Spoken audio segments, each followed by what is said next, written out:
Good morning and welcome back to my channel. Welcome to another daily blog. আজকে সকাল সকাল ঘুম থেকে উঠেই রেডি হয়ে চলে গেছিলাম মামা বাড়িতে লাঞ্চের জন্য।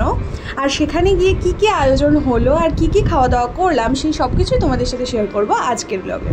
প্রথমেই মামাবাড়ি পৌঁছেই দেখলাম যে সেখানে কিন্তু রান্নার আয়োজন তখনও চলছে। একদিকে ছিল চিকেন কষা, একদিকে বিরিয়ানি লেয়ারিং হচ্ছিল। সো রান্না তো হতে দেরি আছে এটা বুঝলাম। আর তারপর আমি নিচে এসে দিদার সাথে এখানে গল্প করছিলাম। দিদার আমার কিন্তু ফার্স্ট থেকেই বেশ গল্পের বই পড়ার শখ।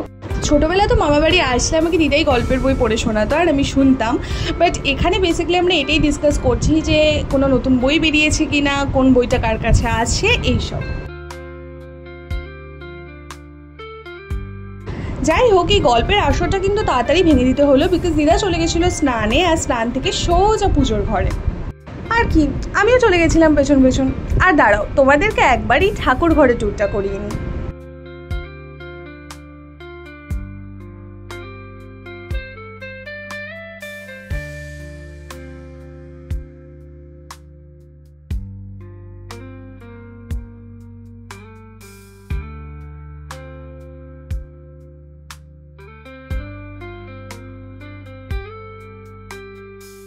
পুজো শেষ হতে না হতেই মামি ডাক দিল বিকজ খাওয়া দাওয়া কিন্তু পুরোটা রেডি। আর মামি পুরো প্লেট সাজিয়ে বসে রয়েছে।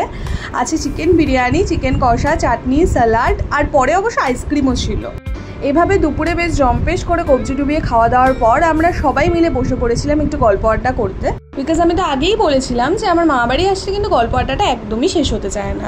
আর এখানে দেখো দিদা, মামি, ওদিকে মামু, আমার মামার মেয়ে, ছোট্ট বোনটা আর মাসি সবাই মিলে আমরা বসে পড়েছিলাম গল্প আড্ডা দিতে।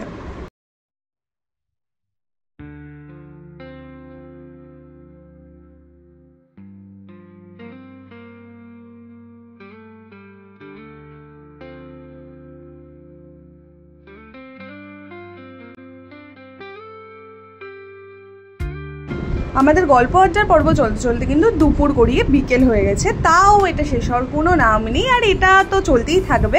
চলো আমরা তাহলে এবার নিচে যাই আর আরেকজন যিনি সদস্য আছেন বাড়ির তার সাথে পরিচয় করাই। এই ভদ্রলোক হলেন আমার দাদু। তো বেসিক্যালি কিছুই না, দাদু কিন্তু প্রচুর আগে আগে নিজের লাঞ্চটা সেরে নেয় এভরিডেই। তার জন্য আজও নিয়ম করে আগে আগে লাঞ্চ সেরে তাড়াতাড়ি এসে ঘুমিয়ে পড়েছে আর পুরো গল্প আড্ডার আসরটাকে মিস করেছে। এখন কিন্তু অলরেডি সন্ধে নেমে গেছে, আমার দাদুও তাই ঘুম থেকে উঠে পড়েছেন। আর ওদিকে আমার দিদাও কিন্তু চা বিস্কুট নিয়ে চলে এসেছে। এখন আর কি, বসে বসে তিনজন মিলে চা বিস্কুট খাবো আর তারপর আমিও বেরিয়ে পড়বো বাড়ির উদ্দেশ্যে।